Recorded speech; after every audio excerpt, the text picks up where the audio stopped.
बदहाल बिहार खुशहाल बिहार कैसे होगा? बदहाल बिहार खुशहाल बिहार तो तब होगा जब गुजरात से, महाराष्ट्र से या दिल्ली जैसे शहरों से लोग काम करने हमारे बिहार आएंगे, तब ना हम अपने बिहार को खुशहाल और विकसित बिहार करेंगे।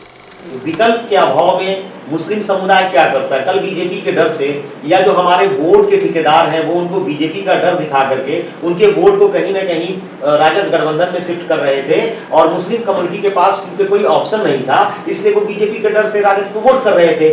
आज उनके पास जन सुराज एक ऑप्शन है। आज जन सुराज तीसरा विकल्प के रूप में, मजबूत विकल्प के रूप में आपके बिहार में स्थापित पार्टी हो गई है। राजद गठबंधन और जदयू गठबंधन, और राजद के साथ जो पिछलगुआ पार्टी कांग्रेस है या जदयू के साथ जो पिछलगुआ पार्टी बीजेपी है, जितना जिम्मेदार राजद और कांग्रेस बिहार का बंटाधार करने में है उससे कहीं ज्यादा जिम्मेदार ये दोनों पार्टियां हैं, क्योंकि इन दोनों पार्टियों ने चंद सांसदों के लिए कांग्रेस ने राजद के हाथों में बिहार को गिरवी रख दिया, और आज बीजेपी चंद सांसदों के लिए जदयू के हाथों में बिहार की सत्ता को सौंप दिए हैं।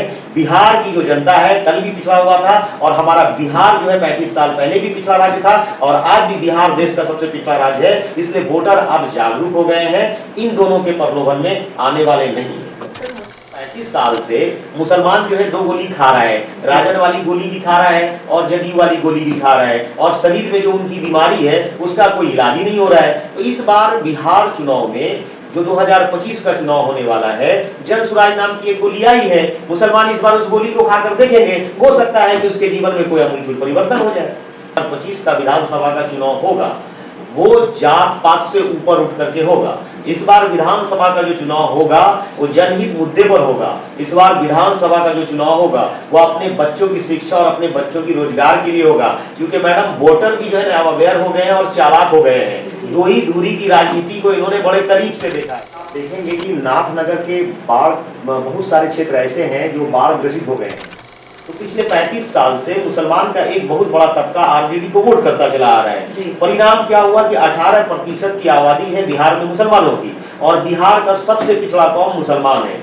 आज मुसलमान की जो स्थिति है वो दलित के बाद सबसे पिछड़ा कौम है। जन समस्या के प्रति ना तो राज्य सरकार गंभीर हुई, ना ही उन समस्याओं के समाधान के लिए कोई काम हुआ।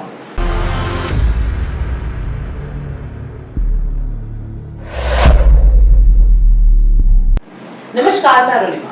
बिहार विधानसभा चुनावों में महज 2 से ढाई महीने बचे हैं, और ये चुनाव पुराने चुनावों की तुलना में बेहद दिलचस्प होने वाले हैं, क्योंकि इन चुनावों में अब जदयू और आरजेडी के अलावा भी एक और ऐसी पार्टी उभर के आ रही है जो लोगों को एक मजबूत तीसरे विकल्प के रूप में मिल रही है, और उस पार्टी का नाम है जन सुराज। जन सुराज के एक महत्वपूर्ण सदस्य आज हमारे साथ मौजूद हैं, मोहम्मद साबिर जी। मोहम्मद साबिर जी की अगर बात करें तो ये जन सुराज के एक सक्रिय कार्यकर्ता रहे हैं, और भागलपुर लोकसभा की नाथनगर विधानसभा से संभावित प्रत्याशी हैं। इनसे बातचीत करेंगे। साबिर जी, सबसे पहले तो आपका बहुत बहुत धन्यवाद कि आपने हमें समय दिया, इस इंटरव्यू का हिस्सा बने। बहुत बहुत धन्यवाद मैडम, आपने भी अपना कीमती समय दिया। आपके व्यूअर्स को भी मेरा बहुत बहुत धन्यवाद जी। साबिर जी, पहले हम चाहते हैं जनता को अपने राजनीतिक करियर के बारे में थोड़ा संक्षिप्त में बताएं। देखिए, हमारा कोई राजनीतिक करियर तो है नहीं। आप देख रही हैं कि मैं एक निजी कंपनी में सेल्स हेड के पद पे हूँ जी।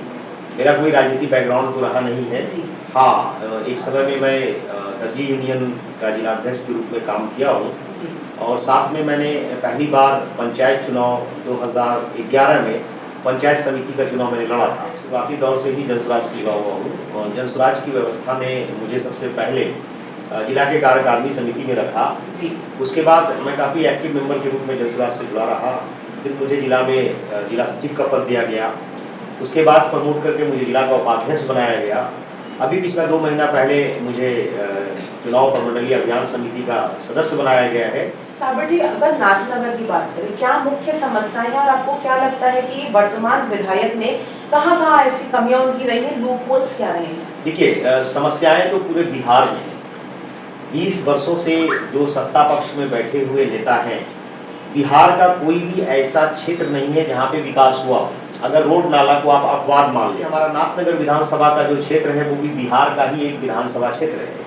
हमारी जो सबसे बड़ी समस्याएं हैं वो है बाढ़ की समस्या। अभी आप देखेंगे कि नाथनगर के बाढ़, बहुत सारे क्षेत्र ऐसे हैं जो बाढ़ ग्रसित हो गए हैं। जलमग्न हो गया है, सबौर का क्षेत्र हो या इधर नाथनगर का दियारा क्षेत्र हो, तो ये बाढ़ की विभीषिका से लोग हर साल ग्रसित होते हैं और जान माल की हानि होती है। जल जमाव की समस्या सबसे बड़ी है। हमारे यहाँ पे जल जमाव की समस्या है, हत्या नाला नहीं है, साथ में हमारे यहाँ पे जो है पानी की समस्या है। आप बहुत सारे प्रखंडों में, पंचायतों में जाएंगे, वहाँ पे आज भी लोगों के पास पानी नहीं है, नल जल योजना का पाइप तक वहाँ तक नहीं गया है। तीसरी जो हमारी सबसे बड़ी समस्या नाथनगर विधानसभा की है कि यहाँ पे कोई भी अस्पताल नहीं है, पंचायत स्तरीय कोई अस्पताल नहीं है। मैं चूंकि जगदीशपुर प्रखंड से आता हूँ और जगदीशपुर प्रखंड से हमारा जो पंचायत है वो 14 किलोमीटर की दूरी पर है और स्वास्थ्य केंद्र, प्राथमिक स्वास्थ्य केंद्र जो है सिर्फ जगदीशपुर प्रखंड में ही है। तो प्राथमिक स्वास्थ्य केंद्र भी यहाँ पे नहीं है। हमारा जो समस्या है कि हर पंचायत में कम से कम पंचायत स्तरीय प्राथमिक स्वास्थ्य केंद्र होना चाहिए। ये भी नाथनगर की सबसे बड़ी समस्या है। चौथी जो समस्या हम देखते हैं कि आज जो हमारी युवा पीढ़ी है जो सूखे नशे की लत में ग्रसित हो गए हैं, उसका प्रमुख कारण यही है कि उनके पास रोजगार नहीं है। वो शिक्षा तो पा लिए हैं लेकिन रोजगार नहीं है। रोजगार के अभाव में वो नशे की लत से ग्रसित हो गए हैं। तो वैसे लोगों को नशा मुक्ति अभियान चला करके रोजगार से जोड़ने की आवश्यकता है। हमारे नाथनगर विधानसभा में जब आप गांव-गांव जाएंगे तो आपको दिखेगा कि महिलाएं बीड़ी और पापड़ बनाने को विवश है, उसके पास कोई स्किल डेवलपमेंट नहीं है जो वो अच्छा रोजगार कर सके। और गुंडा बैंक जिनके पास कुछ है, थोड़ा बहुत जानकारी है, गुंडा बैंक उससे 21%, 22% का ब्याज पर पैसा देता है और उससे वसूला जाता है। तो ये प्रमुख समस्याएं हैं हमारे नाथनगर विधानसभा जी। साबिर जी, अगर बात करें जनस्वराज की, तो अगर आपको टिकट मिलता है तो हम अगर ऐसा मान के चले कि मुस्लिम वोटर्स को साधने की एक अच्छी कोशिश रहेगी जनस्वराज की, लेकिन आरजेडी का भी MY जो समीकरण है वो भी एक बड़ी चुनौती हो सकता है। सब कैसे देखते हैं? देखिए, MY समीकरण में 1990 में हम लोगों ने लालू जी के हाथों में जो सत्ता सौंपी थी, तो MY समीकरण के आधार पे ही वो सत्ता पे काबिज हुए थे। अब 1990 से जब जंगल राज उनका था, 1990 से 2005 में लालू जी की शासन थी, 2005 से पहले 15 साल उन्होंने राज किया MY समीकरण के नाम पे। 2005 में जब हम लोगों ने नीतीश जी को सत्ता सौंपी, 2005 से लेकर करके आज 2025 तक में नीतीश जी 20 बरस में 17 बरस तो मुख्यमंत्री रहे, 3 साल जो है वो तेजस्वी जी उनके सहयोग में गठबंधन में थे। तो अब हम आपको बताना चाहेंगे कि पिछले 35 साल से लालू जी की पार्टी MY समीकरण लेकर के तो चली, लेकिन अफसोस का बात यह है कि MY समीकरण में ना तो उनको यादव का कोई नेता मुख्यमंत्री के रूप में दिखा, ना ही मुसलमान का कोई नेता मुख्यमंत्री के रूप में दिखा। अब बात आपने किया है मुसलमानों की, तो पिछले 35 साल से मुसलमान का एक बहुत बड़ा तबका आरजेडी को वोट करता चला आ रहा है। परिणाम क्या हुआ कि 18% की आबादी है बिहार में मुसलमानों की, और बिहार का सबसे पिछड़ा कौम मुसलमान है। आज मुसलमान की जो स्थिति है वो दलित के बाद सबसे पिछड़ा कौम है। शिक्षा उसके कौम में सबसे ज्यादा है, पलायन मुसलमानों में सबसे ज्यादा है, बेरोजगारी मुसलमानों में सबसे ज्यादा है। तो आप बताइए कि मुसलमान कब तक वोट का बंधुआ मजदूर बन करके आरजेडी को वोट करता रहेगा? जी, जैसे गंगोता मंडल और मुस्लिम कम्युनिटी हम देख रहे हैं, वोटर तबका ज्यादा है लेकिन विकास में पीछे है। तो किस तरीके से जातीय समीकरण को आप देखते हैं और कैसे इसे वोटर में आप तब्दील करेंगे? देखिए, जातीय समीकरण तो है, लेकिन वही है ना कि जातीय है जो जाति नहीं है। लेकिन आपको आश्वस्त करेंगे कि इस बार जो 2025 का विधानसभा का चुनाव होगा वो जात पात से ऊपर उठ करके होगा। तो आपका विजन क्या होने वाला है नाथनगर को लेके और बिहार को लेके, मिशन एंड विजन? देखिए, जनसुराज पार्टी का जो विजन है, जनसुराज पार्टी का जो विजन है वो हमारा मिशन और विजन है।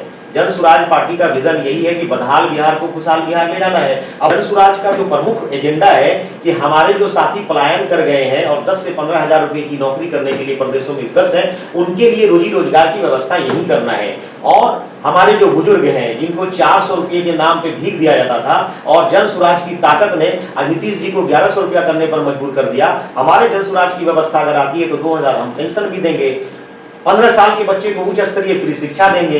हमारा जो विजन है, हमारा विजन है कि महिलाओं को 4% सालाना ब्याज पे हम रोजी रोजगार के लिए पूंजी देंगे। हमारा विजन है कि किसानों को उनकी खेती को मनरेगा से जोड़ करके उनको फ्री मजदूरों की व्यवस्था करेंगे। और हमारा विजन है मैडम, अगले 10 वर्षों में बिहार को देश के 10 अग्रणी राज्यों में शामिल करना। अगर मोहम्मद साबिर जी को जनसुराज टिकट नहीं देती है तब मोहम्मद साबिर क्या करेंगे? मोहम्मद साबिर जी को अगर जनसुराज टिकट नहीं देती है तो हम आपके कैमरे के माध्यम से बिहार ही नहीं समस्त बिहार की जनता को, नाथनगर विधानसभा की जनता ही नहीं समस्त बिहार की जनता से हम ये आह्वान करेंगे कि अगर साबिर को टिकट नहीं देती है जन स्वराज की व्यवस्था, तो जन स्वराज का उम्मीदवार जो भी होगा साबिर उसके साथ होगा।